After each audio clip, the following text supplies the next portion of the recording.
오늘의 말씀 열왕기상 18장 1절에서 6절 말씀입니다. 많은 날이 지나고 제3년에 여호와의 말씀이 엘리야에게 임하여 이르시되 너는 가서 아합에게 보이라. 내가 비를 지면에 내리리라. 엘리야가 아합에게 보이려고 가니 그때 사마리아에 기근이 심하였더라. 아합이 왕궁 맡은 자 오바댜를 불렀으니 이 오바댜는 여호와를 지극히 경외하는 자라. 이세벨이 여호와의 선지자들을 멸할 때 오바댜가 선지자 100명을 가지고 50명씩 굴에 숨기고 떡과 물을 먹였더라. 아합이 오바댜에게 이르되 이 땅의 모든 물 근원과 모든 내로 가자. 혹시 꼴을 얻으리라. 그리하면 말과 노새를 살리리니 짐승을 다 잃지 않게 되리라. 두 사람이 두루 다닐 땅을 나누어 아합은 홀로 이 길로 가고 오바댜는 홀로 저 길로 가니라. 아합 왕의 범죄함으로 인하여서 하나님께서 엘리야 선지자를 통해 저주를 선포한 지 오랜 시간이 흘렀습니다. 그 기간 엘리야는 국가의 적이 되어서 공공의 적이 되어서 수배의 대상이 되었고 그리 시냇가에서 까마귀가 물어다 주는 것을 먹으며 견디기도 하였고 또 멀리 시돈 땅에 가서 과부의 집에 들어가 그들과 함께 생활하기도 하였습니다. 진정한 하나님의 선지자라면 이토록 고난과 핍박의 연속 생활이다 할 법한 그러한 생활이었습니다. 이에 비하면 그 기간 동안 거짓 선지자들의 삶은 어떠했을까?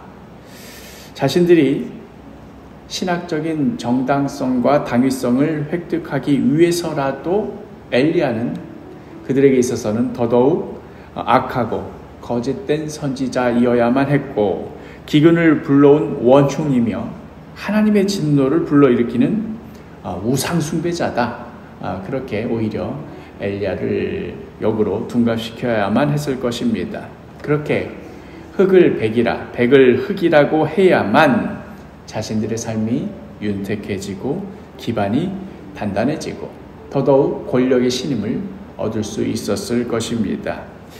그 시대 한복판을 살아가는 이스라엘 백성들로서는 과연 누가 진짜 선지자이고 누가 거짓 선지자인가 혼동스럽게 그지없었을 것입니다. 성경을 통해 보는 우리 눈에야 누가 진짜고 가짜인지가 분명히 보이지만 그 시대, 그 당시를 살아가는 사람들에게 있어서는 정말로 혼란스러운 문제였을 것입니다. 이러한 상황 가운데 오늘 우리가 주목해보고 싶은 인물은 바로 이 혼돈의 시대 가운데에서도 부르심받은 그 자리에서 묵묵히 하나님의 뜻에 순종한 사람 오바댜입니다. 오늘 본문 3절을 보면 아합이 왕궁 맡은 자 오바댜를 불렀으니 이 오바댜는 여호와를 지극히 경외하는 자라.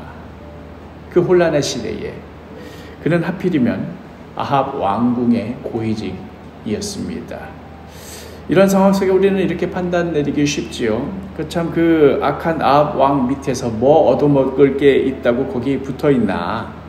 엘리야 선지자처럼 입이 비뚤어졌어도 바른 말 팍팍 던지고 그 자리 박차고 나섰어야지 무슨 미련이 있다고 그 왕궁에 붙어있는가.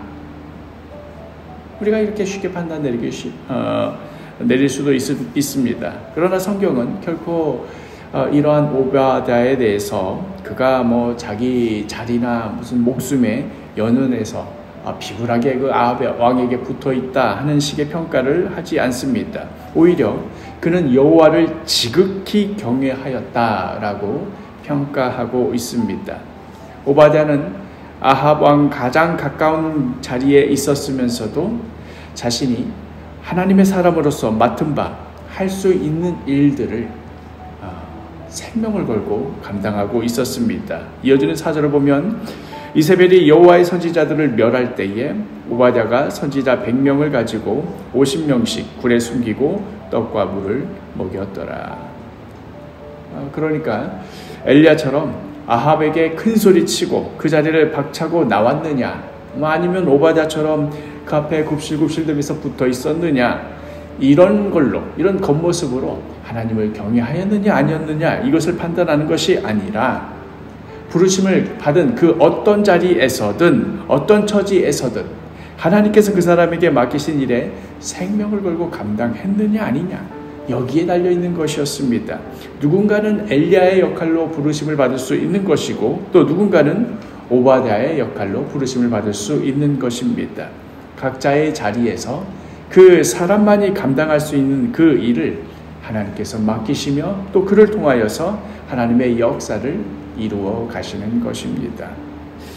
말씀을 계속해서 우리가 보게 되겠지만 엘리야는 오바댜를 향해서 너 왜 거기 아합 왕 밑에서 붙어서 비굴하게 사느냐 이렇게 비난하지 않고 오히려 그 오바댜를 통하여서 오바댜의 상황과 처지를 통하여서 하나님의 일을 함께 이루어 갑니다. 또한 오바댜는 오바댜대로 자신이 부르심을 받은 그 상황과 처지 위에서 다음 시대를 위해 진짜 하나님의 사람을 살려두는 그런 역할들을 감당합니다. 엘리야가 우월한 것도 아니고 오바댜가 열등한 것도 아닙니다.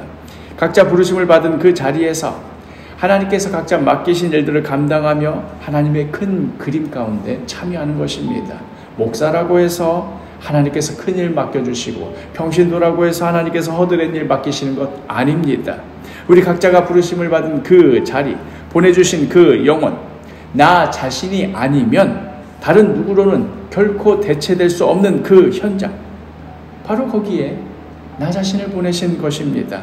오직 나만이 그 사람의 아내가 될 수 있고 오직 나만이 그 사람의 남편이 될 수 있습니다. 오직 나만이 그들의 아버지요 어머니가 될 수 있습니다. 누가 더 좋은 재능 가졌다고 더 나은 환경과 조건을 가졌다고 대신해 줄 수 있는 것 아닙니다. 영희 아빠가 나으니 너는 철수야 너는 영희 아빠 밑에 가서 그 집 아들 하거라 이럴 수 없는 것입니다. 밥을 잘 못 지어서 태워 먹어도 엄마가 해준 밥을 먹고 아이들이 자라고, 못 배우고 모자란 아버지라도 그 아버지가 해준 조언 듣고 아이들이 인생을 배워갑니다. 꼭 나이어야만 합니다. 하나님께서 바로 이 자리에 나를 세워주신 것입니다. 폼나 보인다고 오바댜를 엘리야 자리에 세울 수 없는 것이고 더 능력 있다고 엘리야더러 네가 오바댜 대신해라 할 수 없는 것입니다. 주님은 오늘도 우리를 부르신 그 자리에서 우리에게 말씀하십니다. 너여야만 하겠다. 바로 그 자리에 너여야 하겠다. 바로 그 자리에서 하나님의 사람으로 살아가오. 나의 뜻을 기억하고 나의 뜻에 순종하며 나의 뜻을 이루어 가다오. 오늘도 우리를 삶의 현장 가운데 부르시는 그 음성에 귀를 기울이며 겸손히 순종하며 살아가는 복된 하루가 되기를 간절히 축복합니다.